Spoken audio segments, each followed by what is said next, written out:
Hello everyone, AC കോമേഴ്സിലേക്ക് ഏവർക്കും സ്വാഗതം. നമ്മൾ ഇനി അടുത്തതായിട്ട് പഠിക്കുന്നത് മാനേജ്മെന്റ് അക്കൗണ്ടിങ്ങും ഫിനാൻഷ്യൽ അക്കൗണ്ടിങ്ങും തമ്മിലുള്ള ഡിഫറൻസ് ആണ്, വ്യത്യാസമാണ് പഠിക്കാൻ പറ്റുന്നത്. അത് നമുക്ക് നോക്കാം.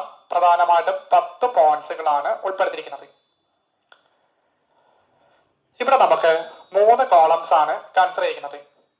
ഒന്നാമത്തെ കോളം എന്ന് പറയുന്നത് ബേസിസും, രണ്ടാമത്തെ കോളം എന്ന് പറഞ്ഞാൽ ഫിനാൻഷ്യൽ അക്കൗണ്ടിങ്ങും, മൂന്നാമത്തെ കോളം എന്ന് പറയുന്നത് മാനേജ്മെന്റ് അക്കൗണ്ടിങ് ആണ്. ഓരോ ബേസിസ് വെച്ചുകൊണ്ടാണ് നമ്മൾ എന്ത് ഫൈനാൻഷ്യൽ അക്കൗണ്ടിങ്ങും മാനേജ്മെന്റ് അക്കൗണ്ടിങ്ങിന്റെ കമ്പാരിസൺ പറയണത്. ഓക്കെ, അപ്പൊ നമുക്ക് നോക്കാം. ഒന്നെന്ന് പറയുന്നത് ഒബ്ജക്റ്റീവ് ആണ്. എന്താണ് ഈ ഒബ്ജക്റ്റീവ് എന്ന് പറഞ്ഞാൽ? ലക്ഷ്യമാണ്, അല്ലെ? അപ്പൊ ഫിനാൻഷ്യൽ അക്കൗണ്ടിങ്ങിനകത്ത് ഒബ്ജക്റ്റീവ് എന്ന് പറയുന്നത് to record business transactions and prepare financial statements showing profit or loss and financial position. അപ്പൊ എന്താ പറയുന്നത്? To record business transactions and prepare financial statements showing profit or loss and financial position. Business ഇടപാടുകൾ record ചെയ്യുകയും profit and loss അക്കൗണ്ടും അതോടൊപ്പം തന്നെ financial പൊസിഷനും കാണിക്കുന്ന financial സ്റ്റേറ്റ്മെന്റുകൾ തയ്യാറാക്കുകയും ചെയ്യുക എന്നുള്ളതാണ്.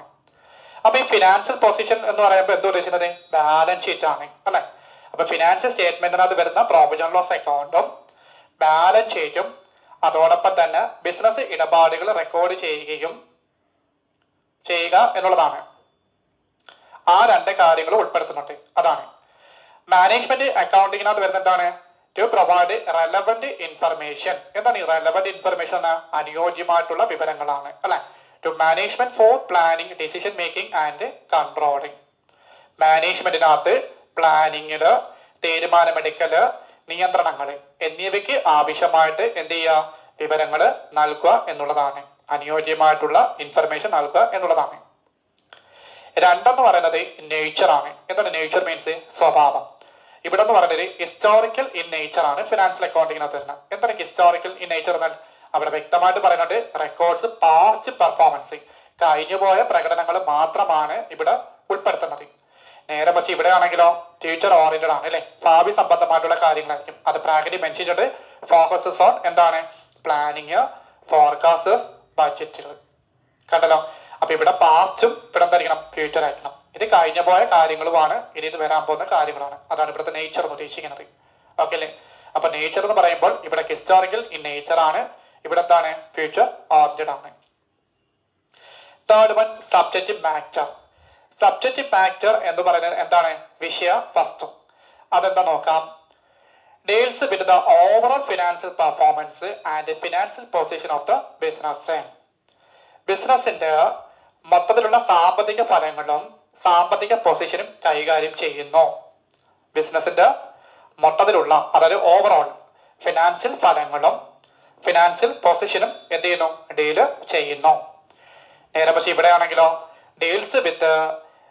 ഡീൽസ് വിത്ത് ഇന്റേണൽ ഓപ്പറേഷൻസും കോസ്റ്റ് കൺട്രോളും ബജറ്റിങ് ആൻഡ് ഡിസിഷൻ മേക്കിംഗ്. സ്ഥാപനത്തിന്റെ അകമെയുള്ള പ്രവർത്തനങ്ങളും അതോടൊപ്പം ചെലവ് നിയന്ത്രണം, ബജറ്റിങ്, തീരുമാനമെടുക്കുക എന്നിവ എന്തിയാണ്? ഡീല് ചെയ്യുന്നു. അപ്പൊ എന്താ പറഞ്ഞിരിക്കുന്നത്?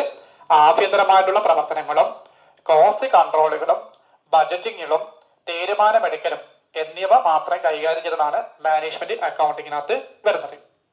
Next one legal compulsion. Legal compulsion എന്ന് പറയുന്നത് എന്താണ്? ഇവിടെ പറയുന്നുണ്ട് mandatory for all business organisations. കണ്ടോ? എല്ലാ ബിസിനസ് സ്ഥാപനങ്ങൾക്കും എന്താണത്? ലീഗലായിട്ട് ഇവിടെ മസ്റ്റ് ആണ്. കണ്ടോ? എല്ലാ സ്ഥാപനങ്ങൾക്കും എന്താണ്? നിർബന്ധമാണ്, മാൻഡേറ്ററി ആണ്. നേരെ മറിച്ച് ഇവിടെ ആണെങ്കിലോ നോട്ട് കമ്പൽസറി, നിർബന്ധമല്ല. Used only if management wants. മാനേജ്മെന്റിന്റെ ആവശ്യത്തിന് മാത്രമേ എന്ത് ചെയ്യാവൂ? ലീഗല് ഉപയോഗിക്കാവൂ എന്നാണ് പറയുന്നത്.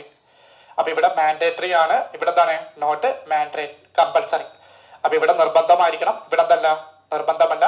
മാനേജ്മെന്റ് എപ്പോഴാണ് ആവശ്യപ്പെടുന്നത് അപ്പൊ മാത്രം എന്ത് ചെയ്യാൻ മതി? ലീഗലായിട്ട് നോക്കിയാൽ മതി. Next one reporting. റിപ്പോർട്ടിങ് എന്ന് പറയുന്നത് എന്താണ്? Reports are prepared for external parties. കണ്ടോ? പുറമേയുള്ള പാർട്ടീസുകൾ മാത്രമായിരിക്കും എന്തിനത്? റിപ്പോർട്ടുകൾ തയ്യാറാക്കുന്നത്. ആ പാർട്ടീസ് ആരൊക്കെയാണ്? ഷെയർ ഹോൾഡേഴ്സും, ക്രെഡിറ്റേഴ്സും, ഗവൺമെന്റും. കണ്ടല്ലോ? അപ്പൊ ഫിനാൻഷ്യൽ അക്കൗണ്ടിങ്ങിനകത്ത് റിപ്പോർട്ട് പ്രിപ്പയർ ചെയ്യുന്നത് ആരായിരിക്കണം? എക്സ്റ്റേണൽ പാർട്ടീസ് ആയിരിക്കണം. അപ്പൊ എക്സ്റ്റേണൽ പാർട്ടീസ് അപ്പൊ പുറമെയുള്ള ആൾക്കാരാണ്. അപ്പൊ അത് വരെ ആരൊക്കെയാണ്? Share holders, creditors, government. കണ്ടല്ലോ. നേരെ മറിച്ച് ഇവിടെ ആണെങ്കിലോ ഇന്റേണൽ യൂസേഴ്സ് ആയിരിക്കും അല്ലെ. അപ്പൊ ഇന്റേണൽ യൂസർ എന്ന് പറയുമ്പോൾ ആരാ വിളിക്കുന്നത്? മാനേജ്മെന്റ് ആണ് അല്ലെ. അപ്പൊ ഇവിടെ എക്സ്റ്റേണൽ പാർട്ടി ആണെങ്കിൽ ഇവിടെ ഇന്റേണൽ പാർട്ടി ആയിരിക്കും. അപ്പൊ ഇന്റേണൽ പാർട്ടി മീൻസ് ആരാണ്? മാനേജ്മെന്റ് ആയിരിക്കും. അവരായിരിക്കും റിപ്പോർട്ട് തയ്യാറാക്കുന്നത്. Next one, type of information record. എന്താണ് ടൈപ്പ് ഓഫ് ഇൻഫർമേഷൻ റെക്കോർഡ് എന്ന് പറയുന്നത്? Only monetary information is record. കണ്ടോ? എന്താ മോണിറ്ററി മീൻസ്? പണപരമായിട്ടുള്ള കാര്യങ്ങൾ, അതായത് ഫിനാൻസുമായി ബന്ധപ്പെട്ട കാര്യങ്ങൾ മാത്രമാണ് ഇവിടെ റെക്കോർഡ് ചെയ്യുന്നത്. ഇവിടെ എന്താണ്? Both monetary and non monetary information, അതായത് ഫൈനാൻഷ്യൽ ആൻഡ് നോൺ ഫിനാൻഷ്യൽ, പണപരമായിട്ടുള്ളതും പണപരമല്ലാത്ത കാര്യങ്ങളും ഉൾപ്പെടുത്താം. മനസ്സിലാവും? അപ്പൊ അതിനകത്ത് പ്രധാനമായിട്ട് എന്തൊക്കെയാണ്? പ്രൊഡക്ഷൻ വോളിയം, പിന്നെന്താണ്? ലേബർ എഫിഷ്യൻസി, എക്സെട്ര അങ്ങനെയുള്ള കാര്യങ്ങളായിരിക്കും. ഓക്കെ അല്ലേ? അപ്പൊ ടൈപ്പ് ഓഫ് ഇൻഫർമേഷൻ റെക്കോർഡ് എന്ന് പറയുമ്പോൾ രേഖപ്പെടുത്തുന്ന വിവരങ്ങളുടെ സ്വഭാവം എന്ന് പറയുമ്പോൾ ഇവിടെ മോണിറ്ററി ഇൻഫർമേഷൻ മാത്രമാണ്, ഫിനാൻഷ്യൽ വിവരങ്ങൾ മാത്രമായിരിക്കണം. ഇവിടെ എന്താണ്? മോണിറ്ററി ആൻഡ് നോൺ മോണിറ്ററി, അതായത് ഫിനാൻഷ്യൽ ആൻഡ് നോൺ ഫിനാൻഷ്യൽ വരും. Okay. Next one, speed of reporting. Speed of reporting എന്ന് പറയുന്നത് റിപ്പോർട്ടിങ്ങിന്റെ വേഗത എങ്ങനെയായിരിക്കണം? ഇവിടെ എന്ന് പറയുന്നത് റിപ്പോർട്ട്സ് ആർ പ്രിപ്പയർഡ് പീരിയോഡിക്കലി. അപ്പൊ പീരിയോഡിക്കലി എന്ന് പറയുമ്പോൾ ഒന്നെങ്കിൽ ക്വാർട്ടർലി ആവാം അല്ലെങ്കിൽ ആനുവലി ആവാം. വാർഷികമായിട്ടോ 3 മാസത്തിൽ ഒരിക്കലും എന്ത് ചെയ്യും? ഇത് റിപ്പോർട്ട് തയ്യാറാക്കുന്നു. പക്ഷെ ഇവിടെ എങ്ങനെയാണ്? റിപ്പോർട്ട്സ് ആർ പ്രിപ്പയർഡ് ഫ്രീക്വന്റ്ലി, അതായത് ഡെയിലി, വീക്ക്ലി, മന്ത്ലി. കേട്ടോ? Depending on management needs. മാനേജ്മെന്റിന്റെ ആവശ്യ അനുസരണത്തിന് ദിവസങ്ങളും ആവാം, ആഴ്ചയിലും ആവാം, മാസങ്ങളാവാം. അപ്പോഴായിരിക്കും അവർ റിപ്പോർട്ട് പ്രിപ്പയർ ചെയ്യുന്നത്. ഓക്കെ. അപ്പൊ ഇതെന്തുവാ? വാർഷികമായിട്ട്, അതായത് വർഷത്തിലോ അല്ലെങ്കിൽ 3 മാസത്തിലോ ഒരിക്കലും കൂടുമ്പോഴായിരിക്കും ഇവിടെ റിപ്പോർട്ട്സ് തയ്യാറാക്കുന്നത്. ഇവിടെ എങ്ങനെയാണ്? Daily, weekly, monthly. അപ്പൊ മാനേജ്മെന്റ് ആവശ്യപ്രകാരം അനുസരിച്ചായിരിക്കും. നെക്സ്റ്റ് വൺ പറയുന്നത് അക്കൗണ്ടിങ് പ്രിൻസിപ്പിൾസ് ആണ്. അക്കൗണ്ടിങ് പ്രിൻസിപ്പിൾസ് എന്ന് പറയുന്നത് must follow accounting standards and principles. നമ്മൾ ഫസ്റ്റ് സെമിനാറിൽ അക്കൗണ്ടിങ് സ്റ്റാൻഡേർഡുകളും അതുപോലെ അതിന്റെ പ്രിൻസിപ്പിൾസുകളും ഇവിടെ എന്താണ്? മസ്റ്റ് ആയിട്ട് ഫോളോ ചെയ്യണം അല്ലെ. അതിന്റെ ബ്രാക്കറ്റ് പറഞ്ഞത് ക്യാപ്പും IFRS-ഉം. എന്താണ് ക്യാപ്പ് എന്ന് പറഞ്ഞാൽ? ജനറലി അക്സെപ്റ്റഡ് അക്കൗണ്ടിങ് പ്രിൻസിപ്പിൾസും അല്ലെങ്കിൽ ഇന്റർനാഷണൽ ഫൈനാൻസ് റിപ്പോർട്ടിംഗ് സ്റ്റാൻഡേർഡ്സും. അപ്പൊ അതിന്റെ 2 കാര്യങ്ങൾ എന്തായിരിക്കണം? മസ്റ്റ് ആയിട്ട് ഉൾപ്പെടുത്തണം. ഇവിടെ എന്താണ്? നോ ഫിക്സഡ് റൂൾസ് ആണ് അല്ലെ. അപ്പൊ നോ ഫിക്സഡ് റൂൾസ് എന്ന് പറയുമ്പോൾ ഇവിടെ എന്തില്ല? സ്ഥിരമായിട്ട് റൂളുകൾ ഉൾപ്പെടുത്തില്ല. അതെന്ന് പറഞ്ഞാൽ format depends on management requirements. മാനേജ്മെന്റിന്റെ ആവശ്യകരണത്തിന് ഡിപ്പെൻസ് ചെയ്ത പോലെ ആയിരിക്കും ഫോർമാറ്റുകൾ തയ്യാറാക്കുക. നെക്സ്റ്റ് പറയുന്നത് ടൈം പീരീഡ് ആണ്. എന്താണ് ടൈം പീരീഡ് എന്ന് പറഞ്ഞാൽ? Covers A fixed period. കേട്ടോ? നിശ്ചിത കാലയളവ് എന്ന് പറയുന്നത് യൂഷ്വലി 1 ഇയർ ആണ്. നോർമലി 1 വർഷം മാത്രമായിരിക്കും നമ്മുടെ ഇതിൽ ടൈം പീരീഡ് പറഞ്ഞിരിക്കുന്നത്.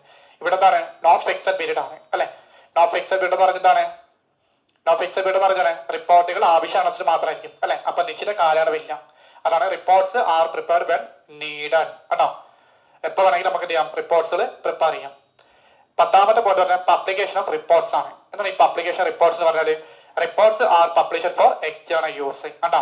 റിപ്പോർട്ടുകൾ പൊതുവായിട്ടാണ് പ്രസിദ്ധീകരിക്കുന്നത് അല്ലെ. എന്താണ്? ജനറൽ ആയിട്ടായിരിക്കും നമ്മൾ പ്രിപ്പയർ ചെയ്യുന്നത്.